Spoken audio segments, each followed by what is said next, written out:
Hello again, Internet. I am starting from where I stopped last time, and was talking about stepper motors last time. So this time I'm going to talk about servo motors.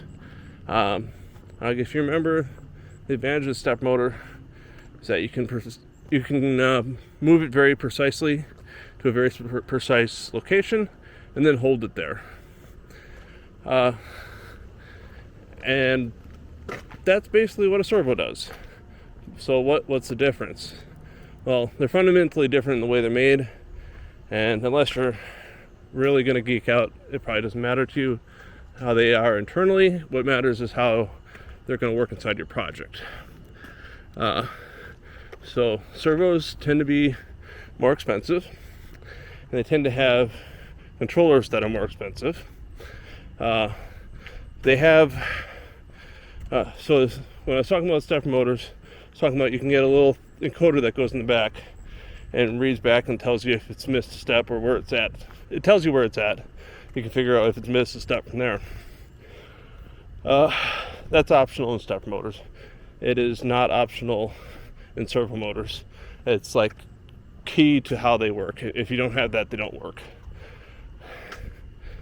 So that traditionally that has been like people have said, oh, that makes servo motors more accurate.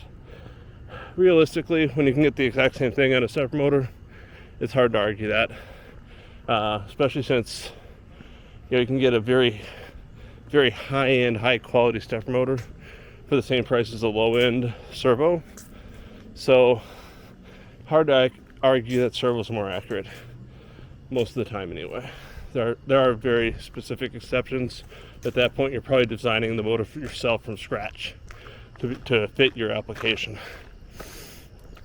What they do have on stepper motors, though, is they can move a lot faster with a lot more torque, and while making less heat, using less energy.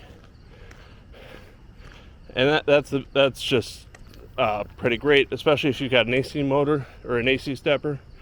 Now you don't even need to spend all that work and money converting AC into DC. You can just use the AC.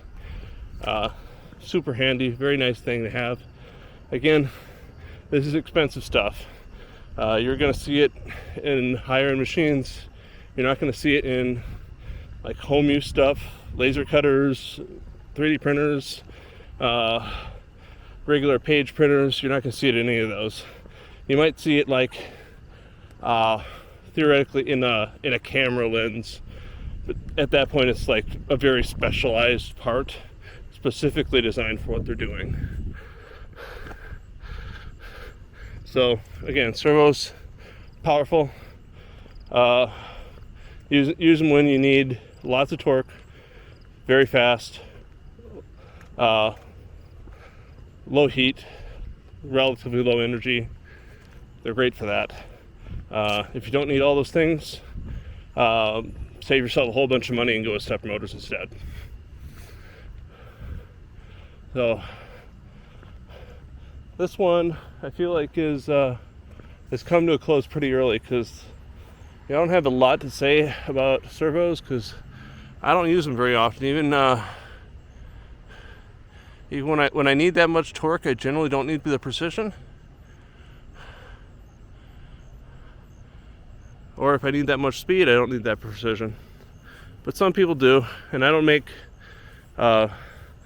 big robots. I make home-sized robots. So if I was making robots that were like a robotic arm that's taller than I am, then yeah, I'd be using servos for everything basically.